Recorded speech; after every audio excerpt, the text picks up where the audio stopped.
మన తండ్రి అయిన దేవునికి సమస్త మహిమ, ఘనత, ప్రభావములు కలుగునుగాక. మన ప్రభువును రక్షకుడునైన యేసుక్రీస్తు వారి అతి పరిశుద్ధమైన నామంలో ప్రియమైన దేవుని బిడ్డలందరికీ హృదయపూర్వకమైన ప్రేమ వందనములు తెలియజేసుకుంటున్నాను. దేవుని పరిశుద్ధ గ్రంథంలో నుండి లేవియా కాండము 1వ అధ్యాయం 10వ వచనం నుండి 17వ వచనం వరకున్న వాక్య భాగాన్ని మనము ధ్యానం చేద్దాం. 10, 11 వచనములను చదువుకుందాం. దహనబలిగా అతడు అర్పించున్నది గొర్రెల యొక్క గాని మేకల యొక్క గాని మందలోనిదైన ఎడల అతడు నిర్దోషమైన మగదాన్ని తీసుకొని వచ్చి బలిపీఠపు ఉత్తరి దిక్కున యెహోవా సన్నిధిని దానిని వధింపవలెను. యాజకులగు అహరోను కుమారులు బలిపీఠము చుట్టూ దాని రక్తమును ప్రోక్షింపవలెను. దేవుడు ఈ కొద్ది మాటలను మన కొరకు దీవించునుగాక. ప్రభునందు ప్రియమైన సహోదర సహోదరులారా, చదవబడిన ఈ వాక్య భాగాన్ని మనం గమనించినప్పుడు లేవియా కాండ గ్రంథాన్ని బలుల గ్రంథము అని అంటారు. లేవియా కాండములో మొత్తము 5 రకాల బలులు ఉంటాయి. ఒకటి సమాధాన బలి, రెండవది దహన బలి, మూడవది అపరాధ పరిహారార్థ బలి, నాలుగవది పాప పరిహారార్థ బలి, ఐదవది కృతజ్ఞతా బలి. ఈ రోజున మనము దహన బలిని గురించి ధ్యానాన్ని కొనసాగిద్దాం. ఇదే లేవియా కాండము క్రొత్త నిబంధనలో అపోస్తులుడైన పౌలు రాసిన పత్రికల్లో హెబ్రీలకు రాసినటువంటి పత్రికను మనం చదివినప్పుడు అక్కడ మనకి ప్రస్ఫుటంగా ప్రభువైన యేసుక్రీస్తు వారిలో నెరవేరినట్లుగా మనం చూస్తాం. తండ్రి అయిన దేవుడు ఆయన ప్రియకుమారుడైన యేసుక్రీస్తు వారిని బలిగా అర్పించి మనలను విమోచించినట్లుగా మనం చూస్తున్నాం కదా. ఇక్కడ ఒక శ్రేష్టమైన విషయాన్ని జ్ఞాపకం చేసుకోవాలి. అదేంటంటే లేవియా కాండంలోని బలులు ఏవైతే ఉన్నాయో ఆ బలులన్నిటినీ కూడా యేసుక్రీస్తు ప్రభువారు తన శరీరమును మరణమునకు అప్పగించుట ద్వారా అన్నిటినీ ఏ 5 రకాల బలులైతే దేవునిని శాంతింపజేస్తాయో ఆ బలులు అన్నీ కూడా ఆయన శరీరము ద్వారా అర్పించినట్లుగా అపోస్తులుడైన పౌలు హెబ్రీలకు రాసినటువంటి పత్రికలో మనం చూడగలం. అందుకనే హెబ్రీ పత్రికను క్రొత్త నిబంధన లేవియా కాండము అని చెప్పి అంటాం.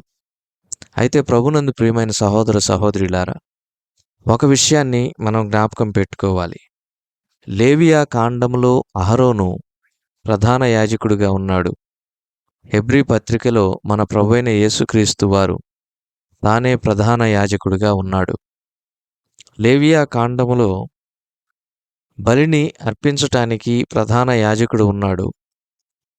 హెబ్రీ పత్రికలో ప్రభువైన యేసుక్రీస్తు వారు తానే తన స్వరక్తమును బలిగా అర్పించి తన స్వరక్తముతో అతి పరిశుద్ధ స్థలంలోనికి ప్రవేశించినట్లుగా మనం చూస్తూ ఉన్నాం. కాబట్టి పాత నిబంధనలోని లేవియా కాండము అక్షరార్థమైనటువంటి బలిని గురించి చెబుతూ ఉంటే క్రొత్త నిబంధనలోని హెబ్రీ పత్రిక బలిని గురించి ఆత్మీయ అర్థమునిస్తూ ఉంది. ఈ నేపథ్యంలో లేవియా కాండం 1వ అధ్యాయమును మనం చూచినప్పుడు 1వ అధ్యాయము దహన బలిని గురించి చెబుతూ ఉంది. నిన్నటి దినాన కూడా మనము దహన బలిని గురించి చూచాం. దహన బలిని అర్పించే క్రమంలో గోవులలోనిది కానీ గొర్రెలలోనిది కానీ మరి మేకలలోనిది కానీ అర్పించేటప్పుడు వాటి విధానం ఎలా ఉండాలో మనం చూచినప్పుడు నిన్నటి దినాన గోవులలో నుండి ఒకవేళ దహన బలిని అర్పిస్తే ఆ క్రమం ఎలా ఉంటుందో చూచాం. ఈ రోజున దహన బలిగా అర్పించేది గొర్రెలలో నుండి కానీ మేకల్లో నుండి కానీ తీసుకొని వస్తే అది ఎలా అర్పించాలి అనే క్రమాన్ని చూద్దాం. ఆ తర్వాత దహన బలిగా అర్పించేది పక్షులలోనిదైతే అది ఎలా అర్పించబడాలో ఈ రోజున మనం కొన్ని విషయాలను ధ్యానం చేద్దాం. అయితే ప్రభునందు ప్రియమైన వారలారా, దహన బలిగా అర్పించేటప్పుడు బలిపీఠం మీద కట్టెలు చక్కగా పేర్చబడాలి. ఇది క్రమానికి గుర్తు. రెండవది, దహన బలిగా అర్పించే పశువు కానీ, పక్షి కానీ వాటి యొక్క ఆంత్రములు, అవయవాలు శుభ్రంగా కడగాలి. ఇది కూడా చాలా ప్రాముఖ్యమైనటువంటి సత్యం. మరి ఈ నేపథ్యంలో మనం చూచినప్పుడు ఒక ప్రాముఖ్యమైనటువంటి సత్యాన్ని మనం తెలుసుకుందాం. పక్షులకు వాటి అవయవాలు విడదీయకూడదు అనేటటువంటి ఒక విధానం ఉంది. ఒక కట్టడ ఉంది. కానీ పశువులకు విడదీయవచ్చు.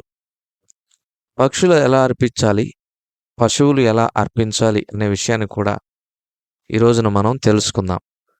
ఈరోజు ప్రభుదినం. మనం మందిరమునకు ఆయన్ను ఆరాధించడానికి కూడి వెళతాం. కాబట్టి ఆయన్ను ఆరాధించడానికి వెళ్ళే నేపథ్యంలో ఆయన మన కొరకు ఎటువంటి బలిగా, ఎంత గొప్ప బలిగా అర్పించబడ్డాడో దాన్ని మనం తెలుసుకుందాం. మెట్టుకు ప్రభునందు ప్రియమైన వారలారా, చూడండి, గొర్రె పిల్లను గాని, మేక పిల్లను గాని ఒకవేళ దహన బలిగా అర్పించే పనైతే అది ఎలా ఉండాలంటే నిర్దోషమైనదిగా ఉండాలి. ఇది మొదటి కండిషన్ అన్నమాట. అది ఎలా ఉండాలంటే నిర్దోషమైనదిగా ఉండాలి. ప్రభునందు ప్రియమైన వారలారా, అది మగదిగా ఉండాలి. నిర్దోషమైన మగదానిని దేవునికి దహన బలిగా అర్పించాలి. గొర్రెల్లో నుంచి తీసుకొని వచ్చిన, మేకల్లో నుంచి తీసుకొని వచ్చిన, మరి ఆవుల్లో నుంచి, గోవుల్లో నుంచి తీసుకొని వచ్చిన అది ఖచ్చితంగా ఎలా ఉండాలంటే మగదిగానే ఉండాలి. ఆడదాన్ని అర్పించడానికి వీల్లేదు. రెండవది, అది నిర్దోషమైనదిగా ఉండాలి. దోషము ఉండకూడదు. ప్రభునందు ప్రియమైన వారలారా, కొంతమంది దేవునికి ఇచ్చేటటువంటి వాటిలో దోషములు కలిగినటువంటి వాటిని ఇస్తారు. చాలా ఆశ్చర్యం కలిగించేటటువంటి విషయం ఇది. దేవుడు మన కొరకు ఎంతో చేశాడు. దేవుడు మన కొరకు తన ప్రాణమునే బలిగా అర్పించాడు. కానీ మనము దేవునికి ఇచ్చే వాటివి కుంటివి, గుడ్డివి మరియు లోపము కలిగినవి, దోషము కలిగినవిగా ఉంటే మనకు దేవుని పట్ల ఎటువంటి ప్రేమ ఉందో అర్థమవుతుంది. దయచేసి ఆలోచన చేయండి. అప్పటి మాదిరిగా ఇప్పుడు బలులైతే లేవు, కానీ ఇప్పుడు మనము దేవునికి కానుకలను అర్పిస్తూ ఉన్నాం. ఉదాహరణగా తీసుకుందాం. ఎక్కడా కూడా మారనటువంటి నోట్లు వేసేటటువంటి వారున్నారు. సగం చిరిగిపోయినటువంటి నోట్లు వేసేటటువంటి వారున్నారు. లోకానికి పనికిరాంది, మనుషులకు చెల్లనిది దేవునికి ఎలా ఉపయోగపడుతుంది అని అనుకుంటున్నారు? ఒకసారి ఆలోచన చేయండి. మనుషులకు పనికిరాంది దేవునికి పనికొస్తుందా? దేవుడు అంత చులకనగాను, తక్కువగాను ఉన్నాడా? మనం అర్పించే కానుక దేవుని స్థానము మన హృదయంలో ఎక్కడ ఉందో దాన్ని తెలియజేస్తుంది. దేవుడికి మన హృదయంలో ఎటువంటి స్థానం ఇస్తున్నామో మనం అర్పించేటటువంటి కానుక ఖచ్చితంగా తెలియజేస్తుంది. చిరిగిపోయినటువంటి నోట్లు, పనికిరానటువంటివి, చెల్లనటువంటివి, అతులు కలిగినటువంటివి, ఇలాంటివి దేవునికి మనం అర్పిస్తే దేవుని పట్ల మనకున్నటువంటి ప్రేమ ఇదేనా? ఒకసారి ఆలోచన చేద్దాం. దేవుడు మనకు అన్నీ శ్రేష్టమైనవే ఇస్తున్నాడు. మనమైతే దేవునికి ఎలాంటివి ఇస్తున్నాం? ఒకసారి ఆలోచన చేద్దాం. దేవునికి అర్పించే వాటిలో దోషం ఉండకూడదు అనే విషయాన్ని చూస్తున్నాం. ఆ తర్వాత ప్రభునందు ప్రియమైన వారలారా, మరికొన్ని విషయాలను మనం చూచినప్పుడు అవి వధించబడాలి. వధించబడిన తరువాత వాటి రక్తము బలిపీఠం మీద ప్రోక్షించబడాలి అనే విషయాలను చూస్తున్నాం. దాని అవయవాలు, తల, క్రొవ్వు ఇవన్నీ విడదీసిన తర్వాత యాజకుడు బలిపీఠం మీద ఉన్నటువంటి అగ్ని మీద, చక్కగా పేర్చినటువంటి కట్టెల మీద వాటిని ఏం చేయాలంటే దహించాలి అనే విషయాన్ని చూస్తున్నాం. కాబట్టి ప్రభునందు ప్రియమైన సహోదర సహోదరులారా, వాటి ఆంత్రములు, కాళ్ళు నీళ్లతో శుభ్రం చేసిన తర్వాత ఆ తల భాగం, అవయవాలని చక్కగా పేర్చి బలిపీఠం మీద దహన బలిగా మరి మేకను కానీ, గొర్రెను కానీ అర్పించాలి.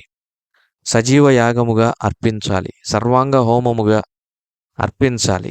ఏ ఒక్క అవయవము మరి మిస్ కావడానికి వీల్లేదు. తప్పిపోవడానికి వీల్లేదు. విడిచిపెట్టడానికి వీల్లేదు. దహన బలి అంటే సర్వాంగ హోమము అని అర్థం. ఆ తర్వాత పక్షుల్లో నుండి ఒకవేళ దహన బలిని గనక అర్పిస్తే అది ఎలా ఉండాలో ఆ విధానాన్ని మనం చూద్దాం. తెల్ల గొవ్వల్లో నుండి గాని, పావురపు పిల్లల్లో నుండి గాని తీసుకొని రావాలి. పశువుల్లో నుంచి 3 కేటగిరీస్ మనం చూసాం. నంబర్ 1 ఆవుల్లో నుంచి, నంబర్ 2 గొర్రెల్లో నుంచి, నంబర్ 3 మేకల్లో నుంచి.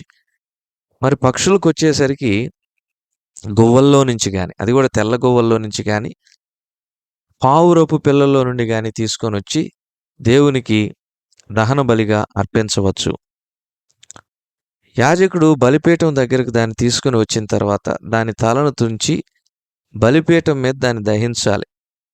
దాని రక్తం బలిపీఠం ప్రక్కన పిండాలి.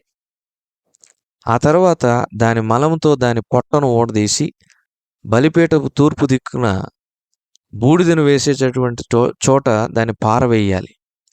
అతడు అనగా యాజకుడు ఏం చేయాలంటే ఆ పక్షి యొక్క రెక్కల సందున దాన్ని చీల్చి అవయవ భాగాలను విడదీయకూడదు. ప్రభునందు ప్రియమైన వాళ్ళని గమనిస్తున్నారా? పశువులకు ఒక విధానం ఉంది, పక్షులకు మరొక విధానం ఉంది.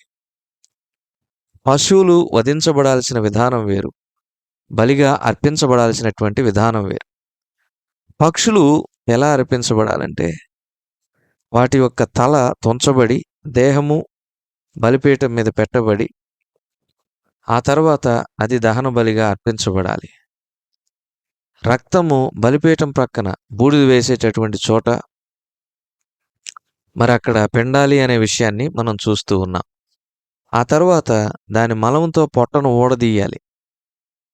ఆ తర్వాత ఈ బూడిద ఎక్కడైతే వేస్తారో అక్కడ ఎత్తుకొని వెళ్ళి ఆ పొట్ట భాగాన్ని పారవేయాలి.